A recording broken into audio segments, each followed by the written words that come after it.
రాజశేఖర్ రెడ్డి గారిని ఆయన ఆశయాలని నిలబెట్టే వాళ్ళే అయితే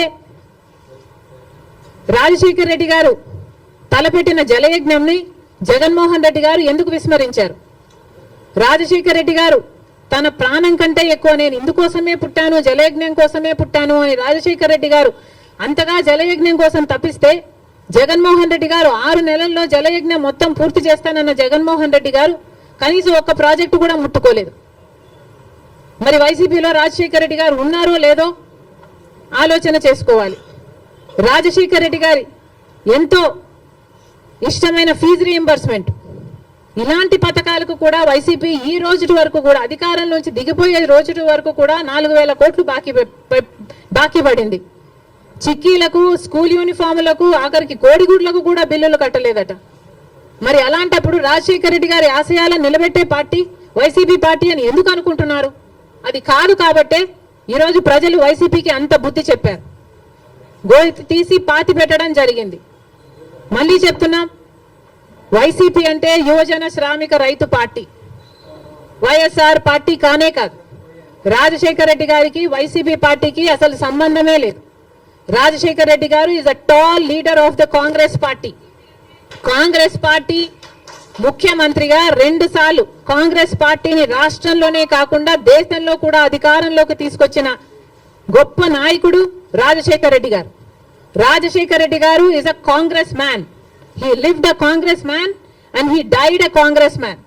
He was faithful to the Congress party, and as much as he was faithful to the Congress party was also faithful to Rajshekar Reddy garu, and 2 సార్లు ముఖ్యమంత్రిని చేసింది రాజశేఖర్ రెడ్డి గారి కోరిక మేరకు. రుణమాఫీ అయితేనేమి, ఉపాధి హామీ పథకం అయితేనేమి, ఇలాంటివి ఎన్నో రాజశేఖర్ రెడ్డి గారి ద్వారా కాంగ్రెస్ పార్టీ ఆంధ్ర రాష్ట్రంలో అమలు చేయగలిగింది.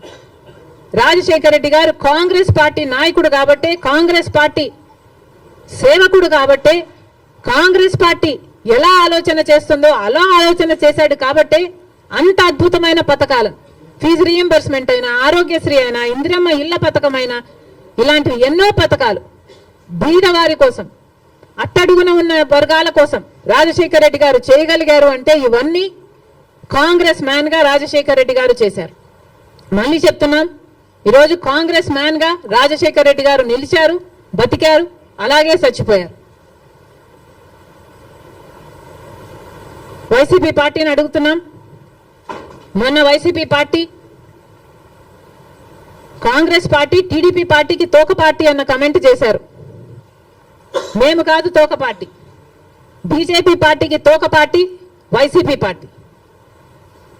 అధికారంలో ఉన్న 5 సంవత్సరాలు వైసీపీ పార్టీ బీజేపీ పార్టీకి ఊడిగలు చేసింది. ఎక్కడ వాళ్ళకి ఏ అవసరం ఉంటే ఆ బిల్లుకు అప్పుడు అక్కడ మద్దతు ఇచ్చారు. బీజేపీ పార్టీకి సంబంధించిన ఏ బిజినెస్ మ్యాన్ ఉన్నా, ఏ నాయకుడున్నా, రాజ్యసభ కావాలంటే రాజ్యసభ, టీటీడీ కావాలంటే టీటీడీ, ఏది పడితే అది బీజేపీకి తొత్తులుగా పనిచేసిన పార్టీ వైసీపీ పార్టీ. అధికారంలో ఉన్నప్పుడు ప్రత్యేక హోదాను తాకట్టు పెట్టడమే కాకుండా రాష్ట్ర భవిష్యత్తును కూడా తాకట్టు పెట్టిన పార్టీ వైసీపీ పార్టీ. బీజేపీ పార్టీకి అధికారంలో 5 సంవత్సరాలు ఊడిగలు చేయడమే కాకుండా ఇప్పుడు కూడా స్పీకర్ విషయంలో, మొన్న జరిగిన స్పీకర్ ఎన్నికల విషయంలో మళ్ళీ అదే బీజేపీ పార్టీకి మద్దతు ఇచ్చాడు జగన్మోహన్ రెడ్డి గారు.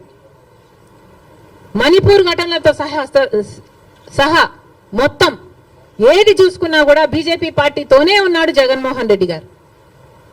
మరి బీజేపీ పార్టీకి తొత్తుగా ఉన్నది, తోక పార్టీగా ఉన్నది, ఉంచుకున్న పార్టీగా ఉన్నది వైసీపీ పార్టీ. మళ్ళీ చెప్తున్నాం, కాంగ్రెస్ పార్టీ ఒక నిబద్ధత కలిగిన పార్టీ, నిజాయితీ ఉన్న పార్టీ. మేము ఎవరికి అక్రమంగా ఏ పార్టీతో పొత్తులు పెట్టుకోలేదు, సంబంధాలు పెట్టుకోలేదు వైసీపీ పార్టీ లాగా.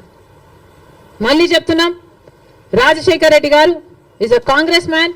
తెలుగుదేశం పార్టీ నాయకుల్ని, కార్యకర్తలకి, అందరికీ కూడా హెచ్చరిస్తున్నాం, రాజశేఖర్ రెడ్డి గారి విగ్రహాల జోలికి వెళ్ళకండి. వైసీపీకి వైఎస్ఆర్కి సంబంధం లేదు. యువజన శ్రామిక రైతు పార్టీ జగన్మోహన్ రెడ్డి గారి పార్టీ.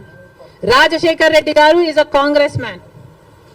రాజశేఖర్ రెడ్డి గారి విగ్రహాల జోలికి మళ్ళీ వెళ్లారు అంటే నేనే వెళ్ళి ఆ విగ్రహాల దగ్గర ధర్నా చేస్తా.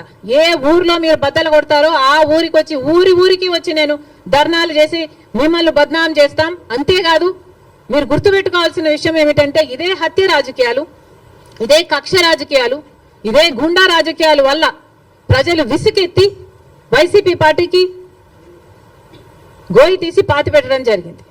మళ్ళీ అదే తెలుగుదేశం పార్టీకి జరగకుండా చూసుకోండి.